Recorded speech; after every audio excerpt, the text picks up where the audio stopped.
Patay ang 9 gulang na bata habang sugatan ang 8 iba pa matapos silang araruhin ng isang AUV sa Dagupan, Pangasinan. Saksi, si CJ Torida ng GMA Regional TV.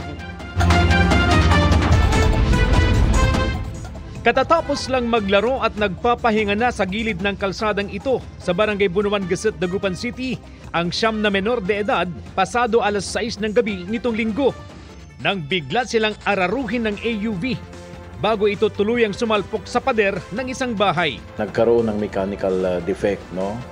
Ayon sa pagsisiyasat natin, sinabi ng driver na may iniwasan siyang isang babae at saka yung tri-bike. So that's the time na kinabig niya doon sa may kanan. Nasawi sa aksidente ang 9 na taong gulang na si Russell Aquino.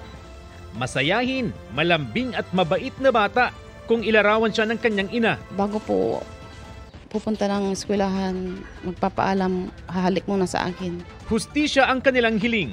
Hindi po mababayaran ng kung ano man yung pagkakapatay sa anak ko. Hindi ko po matanggap. Magkakamag-anak at magkakaibigan ang mga biktima na nasa edad 7 hanggang 13. May nagtamo sa kanila ng sugat sa paa, gasgas sa siko at kamay.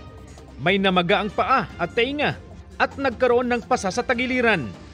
Nakalabas na ang 6 pero nananatili pa sa ospital ang 2 kabilang ang isang natusok ng bakal ng nagibang pader. Base sa investigasyon, galing sa Malasiki ang driver at pauwi na nang mangyari ang aksidente.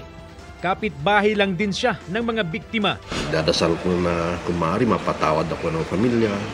Hindi ko naman po talaga sinadya siya. Wala po namang tao na sasadyain na mangyari yun. Pero ayon sa kaanak ng nasawing biktima, madaling magpatawad pero mahirap daw mawala ang sakit na nararamdaman nila ngayon. Para sa GMA Integrated News, ako si CJ Torida ng GMA Regional TV, ang inyong saksi.